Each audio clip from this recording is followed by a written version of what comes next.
Hi, I'm Jack.shilley and welcome to this week's episode.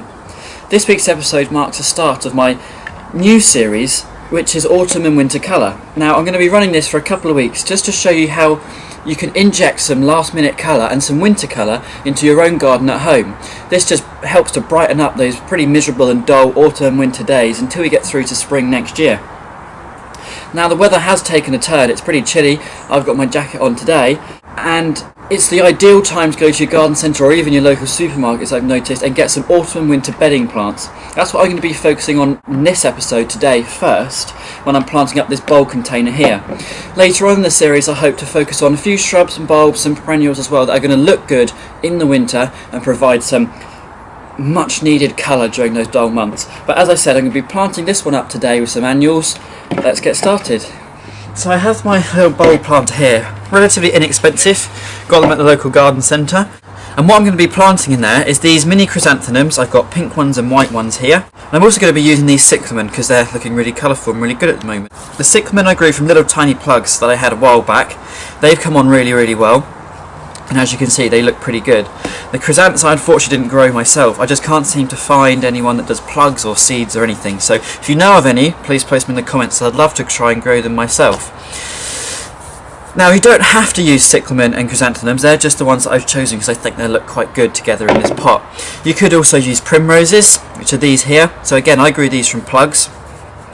Relatively inexpensive, and you can get bulk batches from, plant nurseries. And I've also grown some of my own violas, which are these ones here. Now they're not the best looking, but they're flowering and they'll provide some nice colour, and I'm going to probably use these ones in baskets because they're a little bit leggy, so they're trailed down a bit more. But as I said, with the bowl I'm going to be using these chrysanthemums and these cyclamen. So when it comes to putting the soil in this bowl, I'm not going to use an awful lot, purely because it's so shallow, and you've got to take into account the height that the plants are already growing in. So I'm just going to put a little bit of compost at the bottom like that, and then I can just backfill around it. So I'm going to start with one of these cyclamen, which is the bigger plant. That's going to sit there, and then I'm going to probably have two chrysanths or one chrysanth around the front there.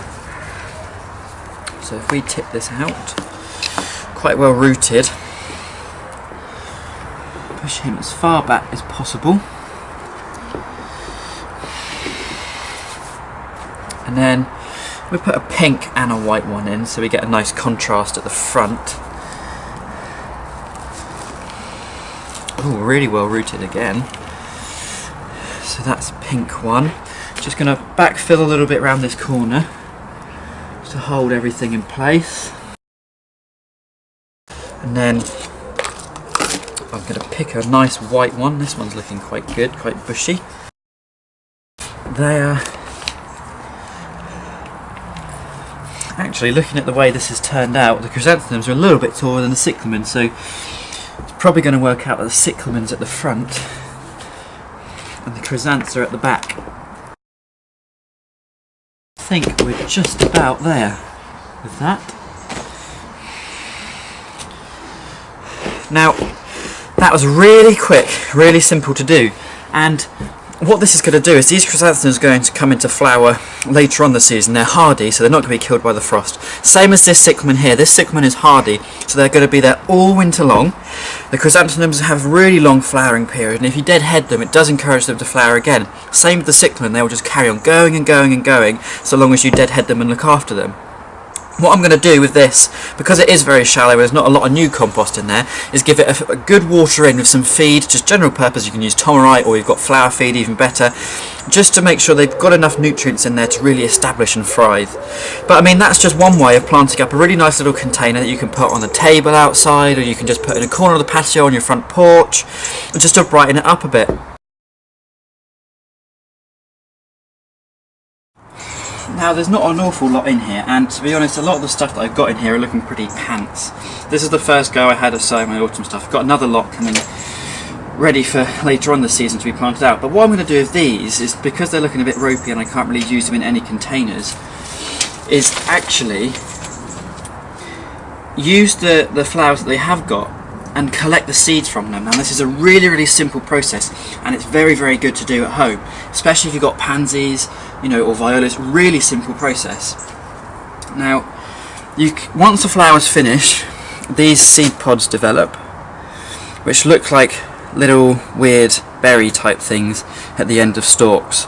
Now once they mature and the seed is ready for harvesting, they open out like this. Now there's loads of seeds just in this one here. All you have to do is, when they get to that stage, is if you take the stem between your fingers, or if you've got a pair of scissors, and simply pinch it off. If they've still got their casing on, if you squeeze it, all the seeds then come out. You can dry these or sow them straight away. I sown a load direct a couple of weeks ago and they've done really well. But a very, very simple, cost-effective way of harvesting some of the seeds from your autumn plants to ensure you're going to have a good supply and that you're going to be able to grow your own next year. Well, that's what we've got time for in this week's episode. It's the first of our autumn and winter colour series, which is really exciting. Autumn's one of my favourite seasons, so you know, I can't wait for the leaves to start changing colour. It's just a fantastic time of year, for me anyway. I've shown you how to plant a really simple but nice looking bulb planter that's going to provide lasting colour right the way through the season. Really cost effective, really quick and easy to do. Next week what I'm going to be showing you is how to make one of these. This is a hanging basket that I've lined myself and I've filled with pansies, cyclamen, there's heuchera in there as well. Another really cheap, cost-effective way of doing it, and that looks fantastic, as you can probably see already. Now you can have matching, or you can have different ones, and I'll show you different sorts of methods, liners and all sorts that you can use in your baskets ready for the autumn and winter.